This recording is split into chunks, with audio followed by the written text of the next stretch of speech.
Julien, homme de lettres, s'est senti attiré par cette ville côtière, une échappée temporaire loin de la frénésie parisienne. Il cherchait le réconfort dans le murmure des vagues, dans l'odeur du sel et du sable. C'était un érudit, un amoureux de Proust et de Baudelaire, un homme qui cherchait un sens au vert de la vie. Aïssata, enfant de la côte, portait le rythme de l'océan dans son cœur.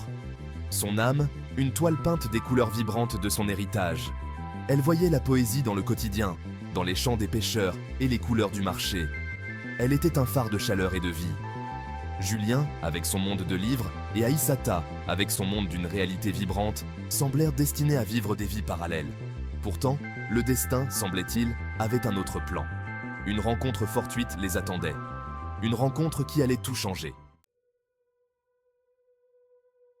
La galerie d'art vibrait d'une énergie tranquille. Des peintures ornèrent les murs, expression vibrante de la culture locale. Julien, attiré par les jeux de couleurs et de textures, s'est retrouvé captivé par une œuvre en particulier.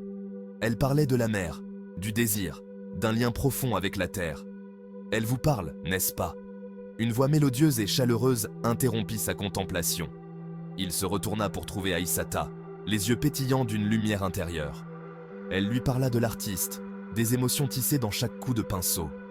Julien, captivé par sa passion, s'est senti attiré par son énergie. Ils ont parlé pendant des heures ce jour-là. De l'art, de la vie, des rêves qui ont peint leurs âmes.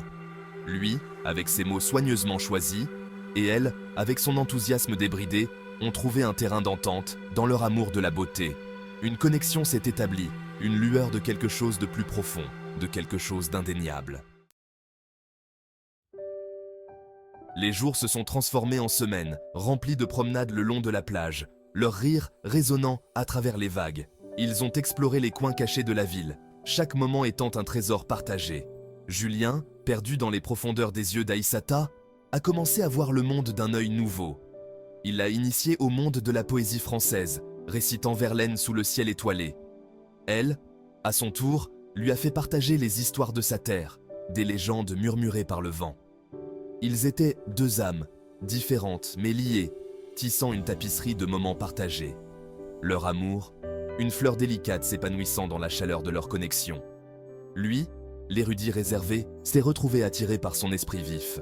Elle, l'artiste à l'esprit libre, a trouvé du réconfort dans sa force tranquille.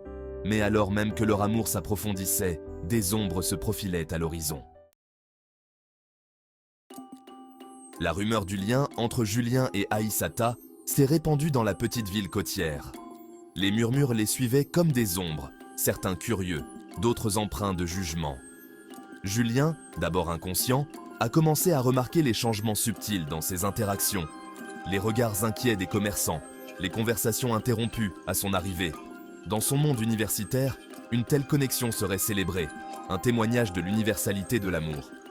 Mais ici, dans cette petite ville côtière, leurs différences étaient amplifiées, leur bonheur un défi à l'ordre établi. Les murmures, comme la marée, menacèrent de les séparer. Des amis de sa vie parisienne, venus se ressourcer, lui ont fait part de leurs inquiétudes. « Est-ce vraiment viable, Julien ?» demandait-il, leurs mots empreints d'inquiétude et peut-être d'un soupçon de jugement. Le poids de leurs paroles, associé aux pressions sociétales croissantes, a commencé à ébranler sa résolution. Le doute, tel un serpent venimeux, s'est glissé dans le cœur de Julien. Il s'est mis à douter de leur avenir, leur bonheur étant une bulle fragile menacée par les vents de la désapprobation sociétale. La vie qu'il construisait, la vie qu'il chérissait, lui semblait soudain en équilibre précaire sur le fil du rasoir. Un soir, alors que le soleil peignait le ciel de teintes oranges et violettes, il se retrouva aux côtés d'Aïssata sur le rivage. Sa main, chaude et familière dans la sienne, lui paraissait à la fois réconfortante et terrifiante. Les mots qu'il avait retenus se sont répandus, un torrent de doute et de peur. Son silence, lorsqu'il est arrivé, a été plus assourdissant que n'importe quelle tempête. Il a vu la douleur dans ses yeux, le reflet de sa propre agitation. Il avait semé les graines du doute, et, ce faisant, il avait brisé la paix fragile qu'ils avaient reconstruite. Le poids de ses actions, de ses paroles, s'est abattu sur lui, lourd et suffocant.